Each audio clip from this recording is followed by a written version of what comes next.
நல்ல ஆண்டவரே, நதியோடு நாங்கள் துதிக்கிறோம். வார்த்தையாக இருந்தவர் எங்களுக்காக நோசமான நற்செய்தி உங்களுடைய வார்த்தை வெளிச்சத்தில் நாங்கள் கண்டு உங்களை தரிசிக்க உங்கள் தரிசனத்தை காத்திருக்கிறோம். இந்த வார்த்தையோடு எல்லாம் உங்களோடு பேசுவதற்காக நன்றி. எங்கள் கற்பனை நிற்பமாகிய கர்த்தாவை அடியினுடைய வாயில் பார்க்கிறோம். எல்லா இடத்து சிந்தனைகளும் இப்பொழுது உங்களுக்கு ஏற்படுவதாக இருப்பதாக. ஆமாம். கிறிஸ்துவுக்குள் மிகவும் பிரியமானவர்களே, ஆண்டவராகிய இயேசு கிறிஸ்துவின் இனிதான நாமத்தினாலே உங்கள் யாவருக்கும் கிறிஸ்துவ பிறப்பின் நன்னாளின் வாழ்த்துக்களை வணக்கத்தின் ஸ்தோத்திரங்களை தெரிவித்துக் கொள்கிறேன். இந்த நாள் வரை வழிநடத்திய ஆண்டவர் இனிமேலும் நம்மோடு கூட நம்மை ஆசீர்வதித்து காப்பார்கள். ஃபர்ஸ்ட் சர்வீஸ்ல பயங்கர கூட்டமாக இருந்துச்சு. வெளியில சேர் இல்லை. நான் யோசித்தவரோட செக்ரட்டரிஸ்க்கு யாரும் வரமாட்டாங்க, எல்லாருமே வந்தாங்க நினைச்சேன். அதை பரவாயில்ல, இத்தனை வந்திருப்பது மிகுந்த மகிழ்ச்சியாக இருக்கிறது. நிறைய பெரியவர்களை பார்க்கிறோம், எனக்கு மிகுந்த சந்தோஷம். ஒருவேளை சூரியமாக இருந்தவர்களெல்லாம் ஆண்டவர் மீண்டும் ஆலயத்திற்கு அழைத்து வந்திருக்கிறார். அதெல்லாம் பார்ப்பதற்கு மிகுந்த மகிழ்ச்சி. கர்த்தர் உங்களை உங்கள் குடும்பங்களை நிறைவாக ஆசீர்வதித்து உங்களை வழிநடத்தி காப்பாராக. இந்த நாளில் சிந்தனைக்கு ஒரு வசனத்தை வாசிங்கள். லூக்கா 2ஆம் அதிகாரம் 11வது வசனம். இன்று கர்த்தராகிய கிறிஸ்து என்னும் இரட்சகர் உங்களுக்கு தாவீதின் ஊரிலே பிறந்திருக்கிறார். இன்று கர்த்தராகிய கிறிஸ்து என்னும் இரட்சகர் உங்களுக்கு பிறந்திருக்கிறார். இந்த பிறப்பு நாம் அதிகமாக நம்முடைய வாழ்க்கையை பின்னி பறிந்த ஒரு வார்த்தை. இந்த பிறப்பை குறித்து நம்முடைய குடும்பத்திலே நம்ம பார்க்கிறோம், வரலாற்றிலே படித்திருக்கிறோம். பலவிதமான பிறப்புகள் நம்முடைய வாழ்க்கையிலே நீங்காத நிகழ்வுகளாக உள்ளத்தில் பதிந்திருக்கிறது. பிறப்புகள் பலவிதம், ஒவ்வொன்றும் ஒரு விதம். சில பிறப்புகள் ஆச்சரியப்பட வைக்கின்றன, சில பிறப்புகள் அதிர்ச்சி அடை வைக்கின்றன, சில பிறப்புகள் வாழ வைத்திருக்கின்றன, சில பிறப்புகள் வீழ்வதற்கு நேராக அழைத்து சென்றிருக்கின்றன. இந்த பிறப்புகள் எல்லாம் வரலாற்றில் ஒரு அங்கமாக இருந்திருக்கிறது. வரலாற்றில் ஏதோ இடத்தில் நடந்திருக்கிறது. ஆனால் ஆண்டவராகிய இயேசு கிறிஸ்துவின் பிறப்பு மாத்திரமே வரலாற்றையே நிகழ்த்தி இருக்கிறது. ஒரு புதிய யுகத்தையும் படைத்திருக்கிறது. ஒரு புதிய காலத்தையும் உருவாக்கி இருக்கிறது. ஒரு புதிய வரலாற்றுக்கு நேராக மதுக்குலத்தை அழைத்து செல்கிறது கிறிஸ்துவின் பிறப்பு மாத்திரமே. கிபி கிமு என்று காலத்தை இரண்டாக பிளந்த ஒரு மிகப்பெரிய அதிசயம் நிறைந்த ஆற்றல் நிறைந்த அற்புதமான ஒரு பிறப்பு ஆண்டவராகிய இயேசு கிறிஸ்துவின் பிறப்பு. வல்லமையான தேவன் குழந்தை வடிவம் எடுத்த ஒரு நிகழ்வு தான் இந்த கிறிஸ்துமஸ். இந்த உலகத்தை ஆண்டவர் படைத்தார். அவர் அந்த சராசரங்களை படைத்த தேவன். அவர் பராக்கிரமமான தேவன், வல்லமுள்ள தேவன். ஒருவேளை இந்த உலகம் எல்லாம் அவருடையதாக இருக்கிறது. அவருடைய வார்த்தையினாலே மிக நேர்த்தியாக இந்த உலகத்தை ஒவ்வொன்றையும் படைத்து நல்லது என்று கேட்டார். எது தேவை, எது வேண்டும், எது வேண்டாம், இது எல்லாவற்றையும் நேர்த்தியாக ஒழுங்காக படைத்தார். இந்த மகா வல்லமையான தேவன் இந்த உலகத்திலே பிறப்பதற்கு ஏன் வல்லமை நிறைந்த ஆற்றல் நிறைந்த மனிதர்களை தேடி போகவில்லை? ஐஸ்வர்யமான ராஜாக்களை ஏன் அவர் தேடி போகவில்லை? ஒருவேளை ஐஸ்வர்யமான பணக்காரர்களை ஏன் அவர் தேடி போகவில்லை? அவருடைய பிறப்பு ஏன் கலிலேயாவில் வடபகுதியான ஏழைகள் நிறைந்த நாசரேத்தூரில் வாழ்ந்த ஏழையான இடப்பெண்ணாகிய மரியாளின் வயிற்றில் ஆண்டவரை தெரிவு செய்தார்? ஒரு கேள்வி மனதில் எழுகிறது. பூமியின் மனிதரையும் கர்த்தருடைய என்று வாசிக்கிறோம். அவர் நினைச்சா எங்க வேணாலும் பிறந்திருக்கலாம். ஒரு மலை முகட்டில் பிறந்திருக்கலாம், அல்லது விண்ணிலேயே பிறந்திருக்கலாம், அல்லது ஒரு வித்தியாசமான பிறப்பாக அரண்மனையிலேயே பிறந்திருக்கலாம். ஆனால் அவர் மாட்டு தொழுவம். ஒதுக்குப்புறமான ஒரு சிறு கிராமமாக இருந்த பெத்லகேமில் மாட்டு தொழுவத்திலே அவர் பிறந்தார். ஏன் ஏழை பெண்ணை தேடி சென்றார் பிறப்பதற்கு? ஏன் ஏழை கோலமாக மாட்டு தொழுவத்திலே அவர் பிறக்க வேண்டும்? ஏன் அவர் ஏழையாக? யோசிக்க வேண்டிய ஒரு கேள்வி. அப்போஸ்தலனாகிய பரிசுத்த பவுல் இதற்கு ஒரு விடை கொடுக்கின்றார். வாசிங்கள் 2 கொரிந்தியர் 8ஆம் அதிகாரம் 9ஆவது வசனம். 2 கொரிந்தியர் 8ஆம் அதிகாரம் 9ஆவது வசனம். நம்முடைய கர்த்தராகிய இயேசு கிறிஸ்துவின் கிருபையை அறிந்திருக்கிறீர்களே, அவர் ஐஸ்வரியமுள்ளவராய் இருந்தும் நீங்கள் அவருடைய தரித்திரத்தினாலே ஐஸ்வரியவான்களாகும்படிக்கு உங்கள் நிமித்தம் தரித்திரரானாரே. ஏன் ஏழையாக பிறந்தார்? ஏன் ஏழையை தேடி சென்று பிறந்தார்? ஏன் ஏழை கோலத்தில் பிறந்தார்? இந்த பவுல் அழகா சொல்றார். அவருடைய ஐஸ்வரியத்தினாலே நம்முடைய ஏழ்மை நிலை மாறும்படியாக நமக்காக அவருடைய ஐஸ்வரியத்தை துறந்து ஏழையாக பிறந்தார், தரித்திரராக பிறந்தார், ஏழையாக பிறந்தார் என்று பவுல் எழுதுகிறார். ரோமர் 5:8 அழகாக சொல்லப்பட்டிருக்கிறது. நாம் பாவிகளாக இருக்கையில் கிறிஸ்து நமக்காக மரித்ததினால் நம்மேல் வைத்த அன்பை விளங்க பண்ணினார். இந்த அன்பு தான் அவர் ஏழையாக பிறப்பதற்கு மிகப்பெரிய ஒரு காரணமாக இருந்தது. நம் மீது கொண்ட அன்பு அளவற்ற ஒரு அன்பாக இருந்தது. இந்த அன்பை நினைக்கின்ற பொழுது அவருடைய விண்ணக வாழ்வு அவருக்கு பெரிதாக தெரியவில்லை. மண்ணிலே பிறப்பதற்காக அந்த விண்ணக வாழ்வையே பலியாக்கினார். அந்த விண்ணக வாழ்வையை இழக்க ஆயத்தமானார். அந்த விண்ணக வாழ்வையை துறந்தார். ஒருவேளை மனுக்குலம் என்பது பாவம் நிறைந்த ஒரு மார்க்கம். பிறப்பு முதல் இறப்பு வரைக்கும் ஜென்ம சுவாபம் பாவம் என்பது அவனோடு பின்தொடர்ந்து வந்து கொண்டே இருக்கிறது. அந்த பாவ நிலையில் வாழ்கின்ற மக்களில் ஒருவராக கடவுள் மனிதராக இயேசு கிறிஸ்துவாக மண்ணில் பிறந்தார். அது மாபெரும் ஒரு அதிசயமான ஒரு செய்தியாக இருக்கிறது. இந்த உலகத்தை வார்த்தையாக படைத்தார். ஒரு பூண்டு உண்டாக கிடவது என்றால் உண்டாயிற்று. ஜீவ சத்துக்கள், கடற்கரை மச்சங்கள், கடல் மச்சங்கள் எல்லாம் உருவாக்குவது என்றால் உருவாகிற்று. வல்லமை நிறைந்த வார்த்தை நம் மீது கொண்ட அன்பு அடையாளமாக நமக்காக மாம்சமாக பிறந்தார். நம்மை போல ஒருவராக பிறந்தார். யோவான் 1:14 அவர் மாம்சமாகி சத்தியத்தினால் நிறைந்தவராய் நமக்குள்ளே வாசப்படுகிறார். நமக்குள்ளே வாசப்படுகிறார். ரொம்ப அழகா எழுதுகிறார். ஒருவேளை நமக்குள்ளே சொன்னால் நம் நடுவே குடியிருக்கும்படியாக இருந்தார்.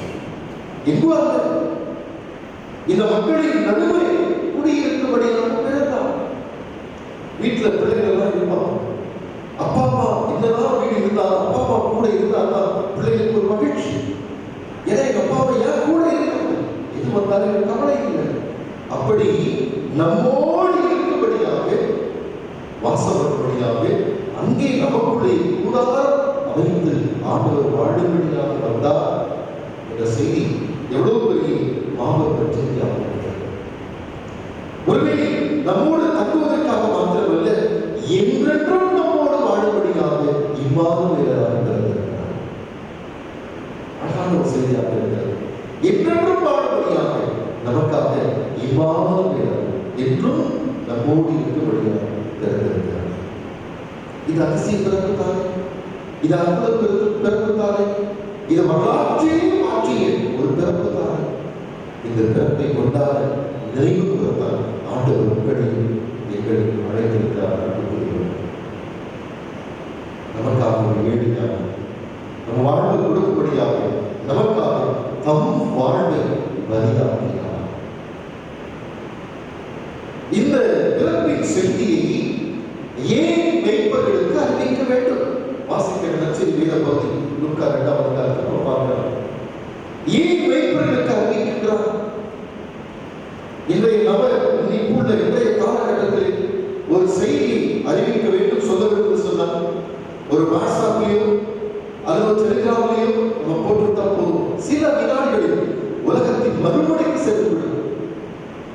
இப்படி வல்லமையான தேவன் தம்முடைய பிறப்பை அறிவிப்பதற்கு வலிமையான மனிதர்களை தேடி போகவில்லை, ராஜாக்களை தேடி சென்ற செய்தியை அறிவிக்கவில்லை, அல்லது ஒருவேளை செய்தியை கொண்டு செல்கின்ற ஒற்றனை நாடவில்லை. மாறாக ஊருக்கு ஒதுக்குப்புறமாக வாழ்ந்த ஏழையான மேய்ப்பர்களை சென்று செய்தியை அறிவிக்கின்றார்.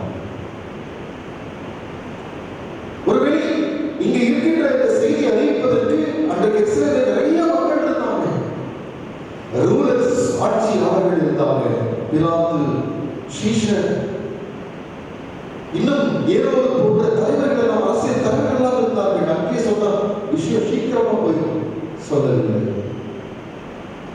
ஒருவேளை ரிலீஜியஸ் லீடர்ஸ், அண்ணா காய்வா போன்ற சர்ச் லீடர்ஸ் இருந்தாங்க. நிறைய பேர் ஆலயத்துக்கு வந்திருப்பாங்க, அவங்கள்ட்ட சொன்னா செய்தி சீக்கிரமே சேர்ந்துடும். ஆனால் அங்கே செய்தி அறிவிக்கவில்லை.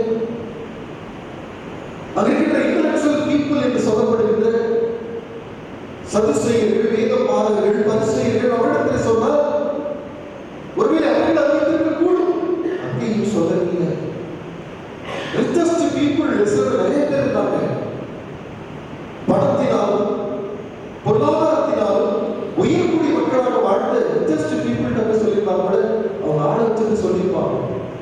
அங்கேயும் ஆண்டவர் தன்னுடைய செய்தியை அறிவிக்கவில்லை. மாறாக வலிமை கூற்றிய வல்லரவு பீப்புளாக இருந்தது. மிகவும் நெருக்கடிகளை சந்தித்துக் கொண்டிருந்தது. அநீதித வாழ்க்கை சவாலை வாழ்க்கை என்று வாழ்ந்து கொண்டிருந்த இந்த மீன்பர்களை தேடி சென்று ஆண்டவர் நம்முடைய பிறப்பின் செய்தியை அறிவிக்க செய்கிறார்கள். ஏழையாக பிறந்த செய்தியை ஒரு பணக்காரத்தில் அறிவித்தால்தானே சென்று சேரும். ஏழையாய் பிறந்த இந்த செய்தி, இந்த பிறப்பின் செய்தி ஏன் ஏழையிடத்திலே அறிவிக்க வேண்டும்?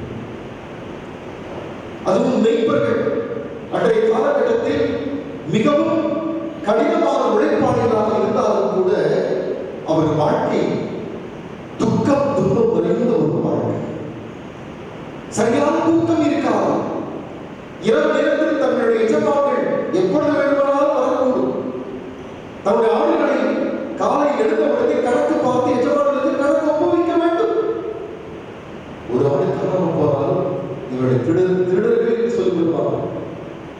இரவு நேரத்திலே சரியான உறக்கம் இல்லாமல் ஆடுகளை காத்து வைப்பார்கள். ஒருவேளை மற்றவர்கள் நாடுகள் திருடிவிடாமல் இருப்பதற்காகவும் விழித்திருந்திருக்கிறார்கள். ஓடாடி கரடிகள் நாடுகளை பட்சித்து போடாது விழித்திருந்து காவல் காக்க வேண்டும். ஒருவேளை ஆடு காவல் போனால் மற்ற ஆட்டையெல்லாம் விட்டு ஒரு ஆட்டுக்காக தொலை தூரம் அலைந்து திரிந்து தேடி கண்டுபிடித்து வர வேண்டும். அந்த இரவு அவர்கள் குடி காய்ந்து கொண்டே உறவாடி இருக்கக்கூடும். எத்தனை நாள் இந்த போராட்டம், எத்தனை நாள் இந்த உறக்கமில்லாத இரவுகள், எத்தனை நாள் இத்தனை கடினங்களை சமாளிக்க போகின்றோம். நம்முடைய பிள்ளைகளும் இதையெல்லாம் பின்பற்றி வர வேண்டும். நம்புமையான வாழ்க்கை, நிரந்தர வீடு இல்லாத ஒரு வாழ்க்கை, நன்றாக சாப்பிட உணவில்லாத ஒரு வாழ்க்கை. ஒருவேளை அவர் செய்த தொழில், மெய்ப்பு தொழில் இழிவாக பார்க்கப்பட்டதினாலும், அவர்களை இழிவாக பார்த்ததினாலும் அவர்களை பாவிகள் என்று அழைத்தார்கள். இந்த பாவிகள் என்று உலகம் ஒதுக்கி வைத்த இந்த பாவிகளை தேடி நற்செய்தி அறிவிக்கப்பட்டது. ஒருவேளை விருப்பவர்களால் நேரடியாக நேரடி செய்தியை கேட்டு நேரடியாக பரப்பட்டு நேரடியாக சென்று தரிசித்த பாக்கியத்தை பெற்ற முதல் கூட்டம் இந்த மீன்பர்கள் மாத்திரம்தான். பாவிகள் ரட்சிக்க கிறிஸ்து இயேசு உலகத்தில் வந்தார். ஒதுக்குப்புறமாக வாழ்ந்த இந்த மக்கள் இப்பொழுது தேடி சென்று கண்டு இந்த செய்தி பிரசித்தம் செய்கிறார்கள், அறிவிக்கிறார்கள். நீ பேசக்கூடாது என்று சொல்லப்பட்டவர்களுக்கு பேசும்படியாக ஆகிவிட்டது. உன் வாயிலிருந்து என்ன செய்து வந்துவிட போகிறது என்று அலட்சியம் செய்தவர்களுடைய நடுவிலே இப்பொழுது ஆச்சரியமான செய்தி புறப்பட்டு வருகிறது. இயேசு கிறிஸ்து கடவுள் பிறந்திருக்கிறார் என்ற செய்தி. அவனுடைய பிறப்பு வல்லவர்கள் பீப்புள காணப்பட்டதற்காக ஆண்டவர் பிறந்திருக்கிறார். ஒரு சமாரிய பெண்ணின் வழியாக ஒரு விரிவாக கிடைக்கப்பட்ட சமாரியர்களை கனப்படுத்தினார். ஆயக்காரர்கள் என்றால் கேவலமாக இடப்பட்ட நேரத்தில் சகையின் வழியாக ஆயக்காரர்களை கனப்படுத்தினார். ஒரு உடல் ஊனப்பட்டவர்கள் பார்த்து பாவிகள் என்று சொல்லப்பட்ட காலகட்டத்தில் இவர்கள் ஆபிரகாமின் குமாரர்கள், குமாரத்திகள் என்று அவர்களை கனப்படுத்தினார். அந்த ஏழை வலியை உணரும்படியாக, ஏழையின் வேதனை உணரும்படியாக, ஏழைக்கு ஒரு செய்தி சென்றால் எப்படி வலிமையாக செல்லும் என்று உலகம் அறியும்படியாக ஏழையாக பிறந்தார். ஏழையை நான் இடத்தில் பிறந்தார். ஏழையாக மக்களுக்கு நற்செய்தி அறிவித்தார். ஒருவேளை இந்த செய்தி ஏழைக்கு எப்பொழுது தேவதூதர்கள் அறிவித்தார்களோ அப்பொழுதுதான் பாடல் பாடப்படுகிறது. விண்ணின் சமாதானம், உன்னதத்தில் மகிமை உண்டாவதாக, பூமியிலே சமாதானம் உண்டாவதாக, மனுஷர்கள் பிரியம் உண்டாவதாக என்று பாடல் அப்பொழுதுதான் பாடப்பட்டது. இன்றைக்கு தேவையிருக்கிற மக்களை தேடி சென்று நல்ல செய்தி அறிவித்து தேவை சந்திக்கின்றோமோ அப்பொழுது உன்னதத்தில் மகிமை உண்டாகும், பூமியில் சமாதானம் உண்டாகும், மனிதர்களுக்குள் பிரியம் உண்டாகும். அதற்கு முன்னடையாளமாக இந்த பிறப்பின் செய்தி ஏழையால் மீட்பர்களுக்கு அறிவிக்கப்படுகிறது. அன்புக்குரியவர்களே, இந்த கிறிஸ்துமஸ் கற்றுத்தருகின்ற ஆழமான ஒரு செய்தி, தேடி இருக்கிற மக்களை தேடி சென்று நற்செய்தி அறிவி, அது உங்களுக்கும் ஆசீர்வாதம், உன்னதத்தில் மகிமை உண்டாகும் என்று இந்த செய்தியை கற்றுக் கொடுக்கிறது. இந்த செய்தியை கேட்டு நமக்குள்ளாக வைத்து நம் குடும்பத்திற்குள்ளாக நினைத்து கொண்டாடி கொண்டு உணவை பகிர்ந்து உடையை உடுத்தி மகிழ்ந்து விட்டோம் என்று சொன்னால் அது நமக்குள்ளேயே செல்வது. ஆனால் இந்த செய்தியை கேட்ட நாம் யாராவது ஒருவருக்காக ஒரு உணவும் ஒரு உடையும் ஒரு கேக்கும் வாங்கி கொடுத்து கிறிஸ்துமஸ் வாழ்த்துக்களை பகிர்கின்ற பொழுது அவருடைய உள்ளம் மகிழ்கிறது, அவருடைய முகங்கள் மகிழ்கிறது. அதை கேட்கின்ற ஆண்டவர் மகிழ்வார். அதுதான் உன்னதத்தில் மகிழ்ச்சி. அதற்காக அந்த ஏழையாக அதனுடைய பிறகு ஏழையான மக்களை மாத்திரம் தேடி சென்று சொல்லப்படவில்லை. மாறாக கஷ்டப்படுகிற மக்களுக்கு நம்பிக்கை கொடுத்த பிறப்பாக இருக்கிறது. அதுதான் வாசிக்க கேட்டு ஏசாயா 9ஆம் அதிகாரத்தில் காணப்படுகின்ற ஒரு பகுதி, செபுலோன் நப்தலி மக்கள். இந்த செபுலோன் நப்தலி மக்களை குறித்து ஒரு வேலை பார்ப்பது சொன்னால், கடற்கரைக்கு அருகிலே வாழ்கின்ற ஒரு மக்கள். ஒரு சிலர் சமவெளியில் வாழ்றாங்க, ஒரு சிலர் கடற்கரை பக்கத்தில் வாழ்கின்ற ஒரு மக்கள். இந்த மக்களுடைய வாழ்நாள் முழுவதும் போர் நிறைந்த சூழலிலேயே அவர்கள் வாழ்ந்தார்கள். 1 ராஜாக்கள் 15ஆம் அதிகாரம் 14ஆம் அதிகாரத்தில் பின்னணியில் பார்க்கிற பொழுது இந்த இஸ்ரவேல் மக்கள் எவ்வளவு பாதிப்புக்குள் உள்ளானார்கள். இந்த நப்தலி செபுலோனில் வாழ்ந்த இஸ்ரவேல் மக்கள் ஒருவரும் என்ற ஒரு அரசன், அசீரிய அரசன் படையெடுத்து வந்து 731ஆம் ஆண்டு கிமுவிலே இந்த மக்களை கொன்று அழித்தார், நொறுக்கி போட்டார். அவர்களுக்கு வேதனையோடு கூட ஒரு சிலர் வாழ்ந்தார். இன்னும் கொஞ்ச நாள் கழிச்சு அவருடைய தென்னாடான யூதா நாட்டிலிருந்து ஆசாங்கிற ஒரு அரசன் இந்த மக்களை சூறையாடினார். மிகுந்த வேதனையான ஒரு காலகட்டம். அவங்க எவ்வளவு கஷ்டப்பட்டாங்க அப்படிங்கிறத ஒரு சில வசனத்தில் இங்க வாசித்தால் புரிந்து கொள்ள முடியும். ஏசாயா 8ஆம் அதிகாரம் 9ஆம் வசனத்தை வாசிங்கள். முறியடிக்கப்படுவீர்கள்,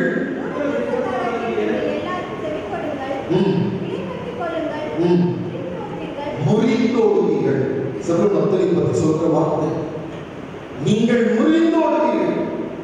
உங்கள் வாழ்க்கை நிரந்தரமாக இருக்கா? மிகவும் வேதனையான ஒரு காலகட்டம் என்பது அது உணர்த்துகிறது. இதே ஏசாயா 9:1-2 வசனத்தில் பார்த்தீங்கன்னா சில வார்த்தைகளை கவனித்து பாருங்கள். அங்க அழகா போட்டிருக்கிறது என்னன்னா, முந்தின காலத்தில் இருந்தது போல அது இருந்திருப்பதில்லை. என்னோ இந்த செபுலோன் நப்தலியும் இருண்ட காலத்திலேயே வாழ்ந்த மக்களாக இருந்தார்கள். அவமானத்திற்கும் இடுக்கங்களுக்கும் ஆளான மக்களாகவே இருந்தார்கள். இன்னும் ஒரு வார்த்தை, கடுமையான ஒரு வார்த்தை பயன்படுத்துகிறார் ஏசாயா. ஒருவேளை இந்த ஏசாயா 9:5 பிற்பகுதியில 2ஆம் வசனத்தின் பிற்பகுதி பார்க்கிற பொழுது, மரண இருளின் தேசத்தில் குடியிருந்தவர்கள். யாருக்கு அப்படி ஒரு பேர் சொல்லப்படவில்லை. மரண இருளின் தேசத்தில் குடியிருந்தவங்க யாருக்கு? செபுலோன் மக்கள், நப்தலி மக்கள். அதை குறித்து ஒரு அறிஞர் எழுதுறாரு. அந்த செபுலோன் நப்தலி மக்கள் எப்படி இருந்தாங்கன்னா, அவங்களுக்கு பின்னால விழுகின்ற நிழல் அல்ல, மரணம். அவங்க எங்க போறப்பெல்லாம் நிழல் கூட வருகிறது போல மரணம் கூடயே வந்து கொண்டே இருந்தது. எப்படி வாழ மனுஷன்? எப்படி வாழ முடியும்? மரணம் துரத்தி கொண்டே இருந்தால், முறியடித்துக் கொண்டே இருந்தால் எப்படி வாழ முடியும்? தேசம் இருளடைந்து கிடந்திருக்கிறது. துன்பத்தினால் துக்கத்தால் நிறைந்திருக்கிறது. மரணமோ பின்தொடர்ந்து வந்து கொண்டே இருக்கிறது. கேவலம் அடிகளும் சவால்களும் நிறைந்த அவர்கள் எப்படி வாழ முடியும்? ஒருவேளை இன்றைக்கு இஸ்ரேலின் காசா பகுதியை நினைத்திருப்பாங்க. பேலன்ஸின் முன்னணி காட்சின்னு சொன்னார். ஒருவேளை அந்த நிதர்சனம் போடுங்க. அந்த முன்னணி காட்சின்னு சொன்னார். அழகான ஒரு குடில், பசுமை நிற புற்களில் தவழ்கின்ற குழந்தை, அருகில் தாயும் தகப்பனுமாக மீறி யோசிக்கும். அதற்கு முன்பதாக